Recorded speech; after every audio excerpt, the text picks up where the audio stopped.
Hello, everyone. Hello, Jamie. Hey, Shadab, how are you doing? Great, great. Although week wasn't that good, we we had some mixed bag this week to actually discuss.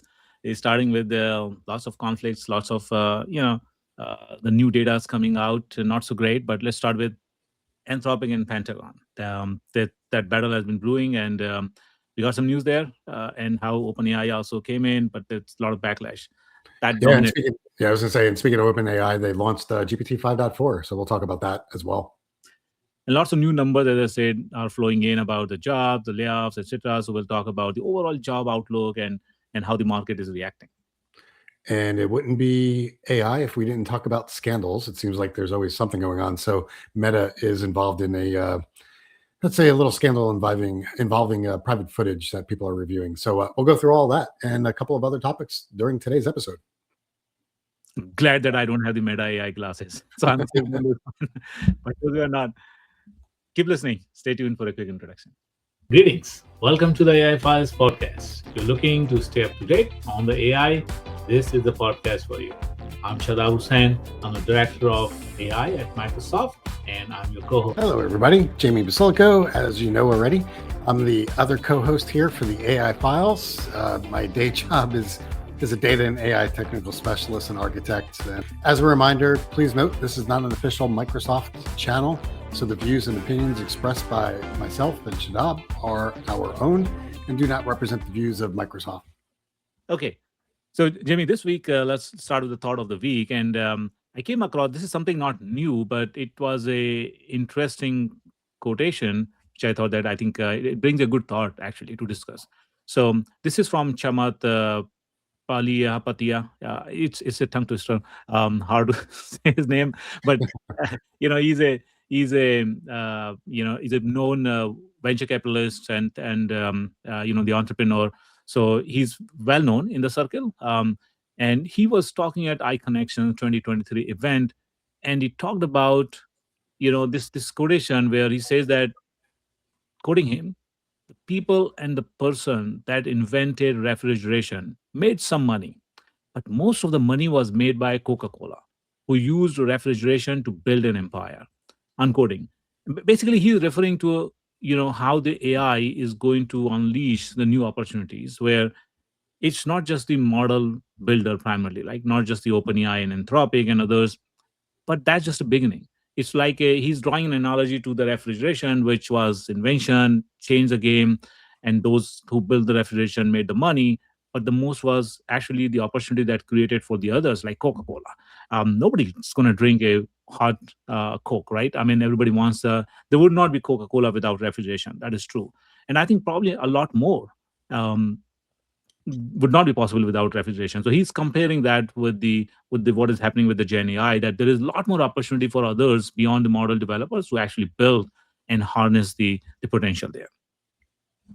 So he also said that the machine learning models are easy, right? For example, it can be replicated by any of the major technological company using the same inputs. But somebody who brings a unique ingredient can altogether create a new recipe. And he's comparing, like, okay, it's like giving two great chefs 3 ingredients, but the third chef, you give one extra one, and that person has the ability to do something very special. And that's the advantage of that ingredient. And in a way that basically is saying that this is the opportunity, somebody to bring that extra ingredient with them and create new things. It could be your domain knowledge, it could be your some other specific industry expertise that you bring on the table, right? Or some other insights or understanding of the market that you bring on the table, and then you use these generic technology, but you build something new and special. So these were the analogies, again, not something new or recent, but I thought it was interesting as a good reminder that there is a lot of opportunity out there. Yeah, there definitely is in that perspective. I liken to what the comment that was made in terms of like how Coca-Cola versus refrigeration. I mean, it's all about perspective, and it's about what opportunities are out there. And it certainly is the fact, and we're already living it today, that AI is certainly groundbreaking. It's changing potential of process that every organization goes through. And I think that, when we look at what is possible with AI, it certainly has the potential to change many different things around many different companies. And it's about how do you engage with that as an organization? Are you going to think about how it's changing your processes or the things that you're doing with your partners or your business liaisons? I think that's the important thing there. Anyway, getting to some drama, drama that kind of played out on the world stage this past week, and it's kind of apropos as we look at some of the world tensions, and obviously I'm talking about things in the Middle East as far as conflict, but there was conflict as it related to some of these foundational model companies. It's no surprise that Anthropic is very much rooted in the risk or the concepts around what, Safety and yeah, exactly, what safety can do and alignment. So super alignment, safety, all that kind of stuff. So that's been a core fundamental of Anthropic. And again, we're not going to get into a history lesson here, but several founding people within Anthropic came from other labs because they saw some of the things they did not like. So you got to remember that as a key tenet for what Anthropic is built around. They're built around safety. So for those that don't know, Anthropic has been used for the last several years by the U.S. Department of Defense or Department of War, whatever you want to call them today. So it's the de facto, at least up until last week, tool that is used, including the Claude models for chat. It's integrated into several different applications within DoD. All right, to take that up to where we were last week, one of the things that the U.S. Department of Defense or Department of War wanted to do was to use or continue the use of these models, but push it more towards some of the key initiatives that the DoD wanted. Specifically, there were two areas that Anthropic did not agree with. One of them was to be able to use these models, aka Opus 4.6 as an example, for surveillance. Now, it doesn't mean, most people like to hear that and they're like, oh, is that going to be used in a camera? That's not what we're talking about. There are many different data collection points, cameras being certainly one of them. If you're worried about being surveilled, more than likely, if you don't realize it already, your phone calls are probably being used. I'm not talking about wiretaps, but this is widely known practices that are happening. And it's happened certainly since the 9/11. So over the last 25 years, right? So these things are actually ongoing. What Anthropic is strictly opposed to is using these tools to analyze and amass the data to surveil individuals within the U.S. So that's point number one. Point number two that they are highly against is use of their technology. Again, think Opus 4.6 for use within automated or autonomous weaponry. That could be everything from think drones, right, to anything else that might get developed. They do not want this technology making decisions that ultimately could take human life. So those were two major sticking points. DoD was pushing them on agreeing to this. And again, we're not going to turn this into a legal discussion, but there were a lot of contractual red lines going back and forth last week. It literally popped its head up last Wednesday. It became very widely known because they were airing these differences on public channels, literally tweeting. We had people within the DoD, going out and saying, well, Anthropic is not agreeing to these things. And it went back and forth. This culminated in as last Friday, so a week from today when we're recording this, that the Defense Secretary, Pete Hegseth, went on the record publicly stating that they're treating Anthropic, since they did not agree to these two major red lines that they are just personally against. The Department of Defense came out and said that Anthropic now is being considered as a supply chain risk based upon the dispute that I just talked about in terms of military use of their AI systems and guardrails. This is highly unusual because the supply chain risks are usually meant for companies outside of the US. So what this means is that any company that works with the DoD that works with Anthropic cannot use those tools. So this has a wide-ranging ripple effect. Certainly, I think, is this posturing? Is this a negotiation tactic to kind of take this nuclear option, which is the supply chain risk? In my opinion, probably. When you're doing "quote unquote" art of the deal and doing negotiation tactics, you want to take a position that is so far "quote unquote" out there that you somewhere meet in the middle, right? So do I think this is that? Probably. Am I in those meetings and rooms? No. So we'll ultimately see where this ends up. Now, what makes this whole thing even more interesting is that there was a whole outcry, if you will, from the workers at Anthropic and from um, Google and from OpenAI that kind of got behind Anthropic and said, yeah, these tools and technologies should not be used for these potentially deadly uses and/or surveillance. Lo and behold, at the same time that all this was going on, and there were petitions by all three workers from all three companies, what happens? Well, Sam Altman swoops in and makes a deal exactly opposite to what Anthropic was, sort of positioning the things that they're against. So OpenAI comes in and says, "Yeah, well, no problem. We'll align and abide by the rules that the DoD was asking exactly the same of Anthropic." So it's very interesting, and there's the agreements. There were some changes and softening of wording that AI systems shall not be intentionally used for domestic surveillance of U.S. persons and nationals. But you notice that one little word, intentionally. That doesn't, maybe unintentionally they happen to do that. So it's a very interesting sort of movement that happened within the last 10 days. I don't think we're at the end of this yet, but it just shows the growing tension between what these models are capable of and what these foundational companies are fearful of on the way that this AI technology could potentially be used, whether or not it's surveillance or potential use of deadly force by autonomous mechanisms.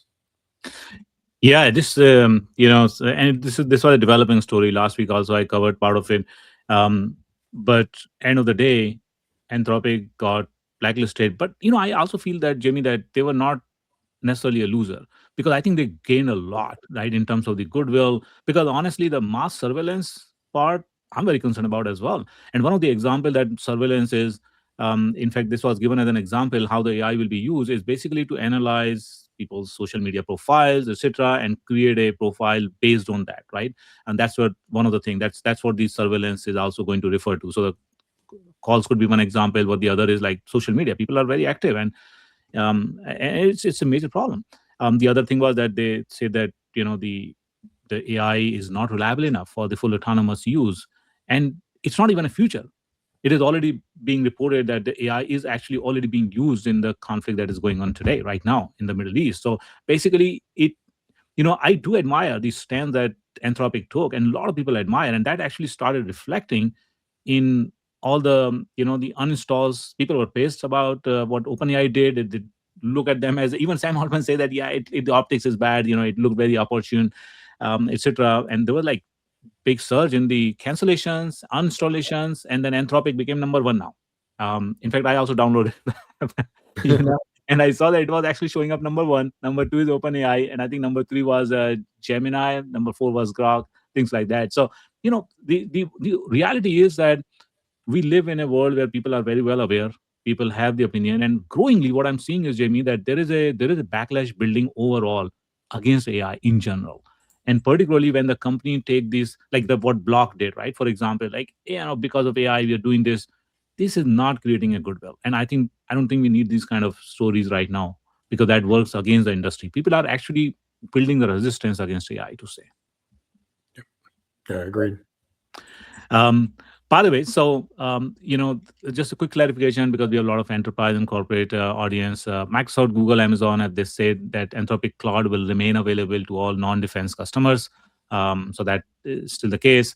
Um, you know, Initially it looked like that, because what Anthropic did, they actually had revised their safety levels, right? The ASLs and other, last week they came out. We covered that in last week episode as well, that how they have revised their commitment about the safety, and it appeared that they were going to basically agree to what Pentagon is demanding. But later in the day, he said that no, we are not. So it was like a little bit flexibility on their side, but they did not fully given in. Anyway, moving on, because I think that story will continue to develop further. The other news is, look at the overall job outlook, okay, how the economy is moving. And I think this is one big part of what we cover in our channel as well. We talk about the market impact, the job, etc., where things are moving, so people actually curate their career well. The reality is that there is a surprising figure that came out today, which is basically US has shed 92,000 jobs in February, which is very alarming. Dow Jones has already responded to that by stock market is down. Stock market is, however, is snowflake. They get, for everything that they react. Um, but then job gains in January were actually trimmed. There were job gains in January that has been trimmed to 126,000 from 130,000, which is a small revision. But then agency also cut the December's figure by 65,000, big jump in that revision. And that led to actually contraction of 17,000. So overall, now suddenly we are actually on a losing spree here. There's no more gains. There are losses, net losses in the job market. And although the unemployment rate was still unchanged at 4.4%, the sectors which were particularly showing that weaknesses are technology sector, federal government, and transportation and warehousing. Um, Overall, the US employers also announced 48,000 almost job cuts in February, which is lower actually from January and the last year. So it seemed like there is a little bit temporary easing in the layoff. However, it may not be so, right? I mean, we saw the news about, for example, what Block has done.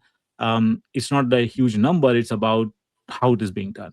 And just this week, also, Morgan Stanley has announced that they will do 2,500 jobs layoff. Overall, if you look at right now, our perspective is that at this point of time, there are definitely the concerns about the overall job market, overall economy, overall even the stock markets, given the conflict, given overall the economy, how's it going? And I think it is important for people to evaluate. May not be the best time to change the job unless you really have a strong, the offer and the connection to the job. But I think this is a time for everybody to actually look at what they're doing, make sure that they can continue skill themselves, because best way to skill yourself is actually when you are in the job. So that's what will be our quick advisory. Yeah, again, I think we could do a whole show just on the job outlook and what's happening. But there's been several notable figures. One of them being the developer, quote unquote, initial builder of Claude Code. He just recently did a podcast, or was on a podcast, where he talked about how his own practices on building or using Claude or the models actually helped him build Claude Code. Started out, being able to do 20 to 30% of code development. And on this recent podcast, he had mentioned that 100% of the code has been developed by Claude Code for his work since November. Obviously, this pivots around some of the major improvements of Opus in around that time. It's not my comment here is not about Claude Code or Opus. It's about what his commentary was, in that the focus has been on building models that enable code development. We've gotten to a point now where it's pretty darn good, especially when I'll talk about something a little bit later around the latest model from OpenAI. The point that he made was, now we're at an inflection point where these foundational companies are going to start to look at other areas that they're going to focus on to improve the capabilities of those models. Whether or not you're in marketing, whether or not you're in, accounting, whatever it is, those are going to be the next things that are targeted by these models. So I put it that way because if you're not, and you're listening to this podcast, so obviously you're up on the things that are happening in the world. A vast majority of people are not. They're going to be, whether it's pleasantly surprised or shocked at what is going to happen to the job sectors and the ways that these tools and agents are going to basically do the things that they are in the white collar job market. I think it's going to be a shock to a lot of people, especially, 12 months from now. And by the way, what I'm saying is not something so far fetched where I'm talking 5 years from now. I'm talking within the next 6 to 18 months that we're going to see a major shift. So I think the job outlook in the near term is going to get a little bit more bleak before it gets better. Yeah. And particularly with macro factors, the other factors also contributing, the overall result could be concerning. But anyway, moving on, rapid fire news quickly. Google's Gemini is named in the first wrongful death lawsuit. In this case, what happened is there's a 36-year-old person who actually was interacting with Gemini, got too infatuated with that, and then it basically started almost considering it as its spouse, right, as a wife, and then wanted to be together. And it is said that it was talking about that, okay, how can we be together? And seemingly, Gemini advised that, okay, if you switch from real world to digital world, we could be together, things like that. Now, of course, the litigation will prove whether it was right or not, but this is what the initial story looked like. And one of the thing is that also came out as part of this report is, and person took the life basically.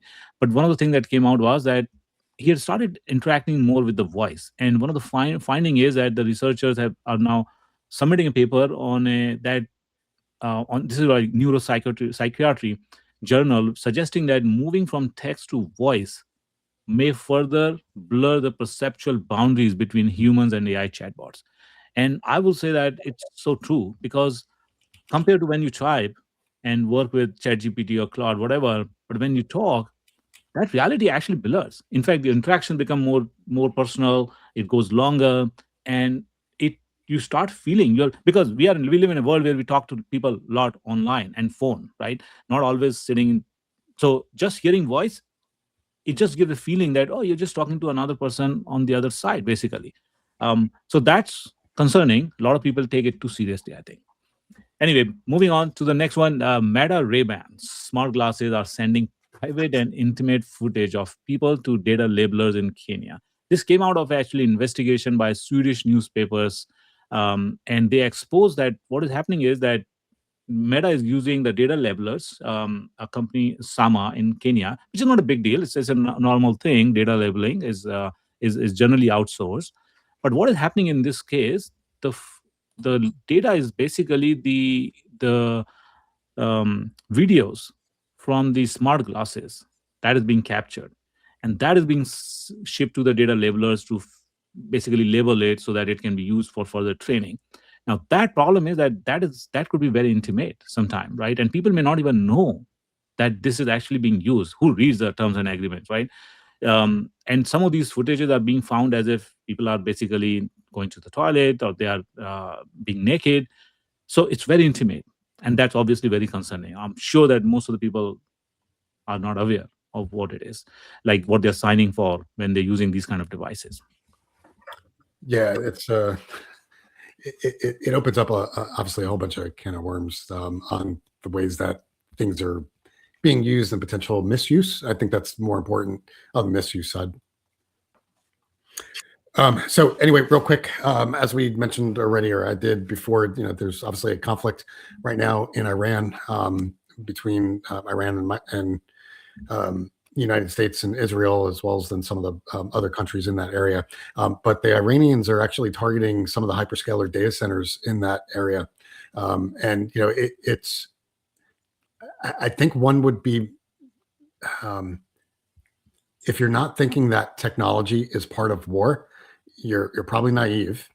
So technology, a lot of governments are focused in on cyber warfare. Again, we could spend a whole episode just on that, right? But if you think about the technology that drives a conflict, a lot of that is based upon compute power.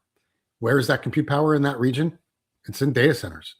So it makes sense, I guess, in some regard, that the Iranians and maybe I say we, the United States, may have gone after additional data centers on their side as well. But the Iranians themselves have launched attacks, missile attacks on the data centers. I know AWS or Amazon was initially hit by one of those attacks. I'm not sure on the extent, of, it was it the whole data center or not, but it certainly is. And, what was noted is Matt Pearl, he's part of the Center for Strategic and International Studies, told the Financial Times that, Iranians view data centers as part of the conflict. And this is one way that, they're having actual impact in the region by going after these data centers. So again, just it's part of the nature of what we live today, where so many people are reliant upon, the services, whether or not it's email or doing AI based work. If you go after those data centers, you're actually impacting potential work, potential communications. So true. All right, just a quick another news is Washington is evaluating new rules governing exports of advanced AI chips, and this has been also evolving story, you can say, because there's always every 6 months there's a new evaluation of this. Um, as you said, technology is a strategic asset, and it is a part of the. You can say technology is weaponized now, and AI GPU chips are definitely part of that. US wants to keep the strategic advantage, others want to develop it.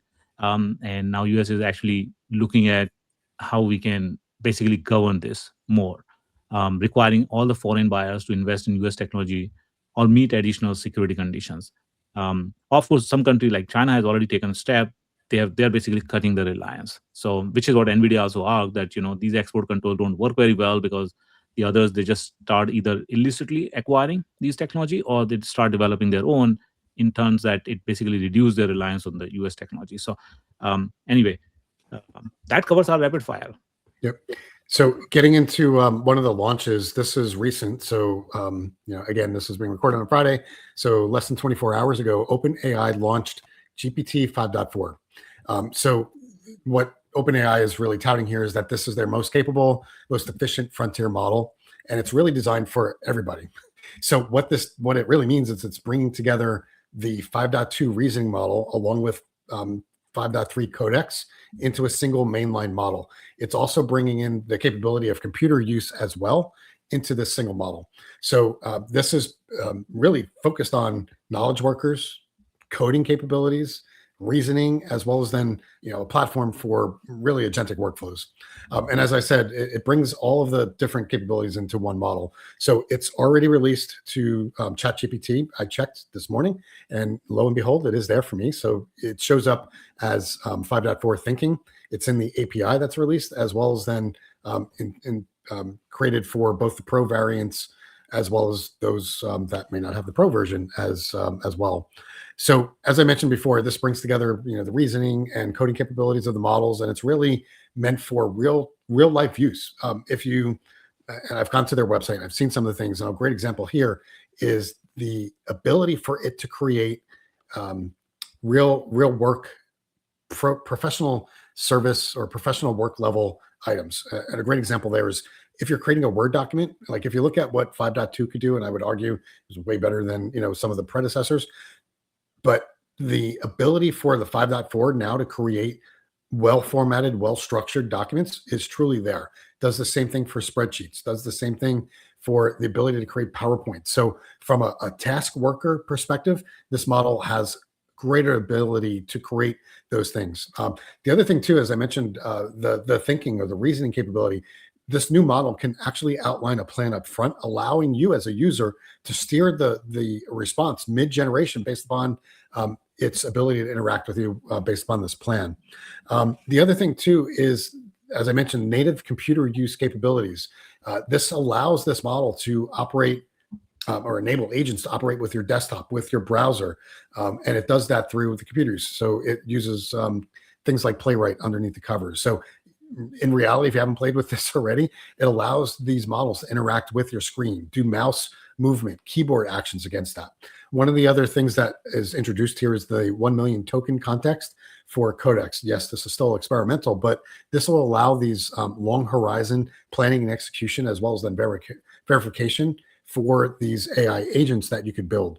The other thing that they're touting is token efficiency. This is similar to what Anthropic had just released as well with Opus 4.6, but it's more efficient in how it actually does the use of its tokens. So that will ultimately not only reduce latency, but it also reduces the cost while increasing output.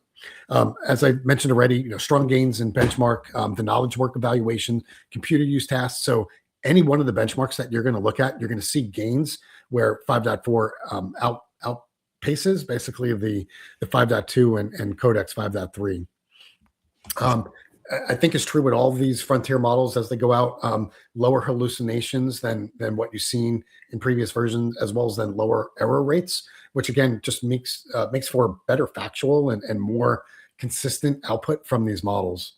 I could go on and on and on, but I think the bottom line here is with GPT 5.4, we've seen a consolidation of the different tools or different model capabilities now into one. I mentioned tools. There's a whole slew of improvements that they've done on tool use as well as tool searching, which maybe we dedicate a whole portion to just the tool use that has been improved. So the bottom line, this is a great step forward. I'm eager to try out some of the things that I've done with Opus to see how this fares with the 5.4. So go and use it. It's out there today if you're a user of OpenAI, it's there for everyone to use currently right now. Yeah, it certainly seems like it's a model with significant enhancements, and it is being, I would say, received well so far in the market. But it's been less than 24 hours so far. So time will tell. But I think that's a wrap for the week. Thanks again, everybody, and till next time.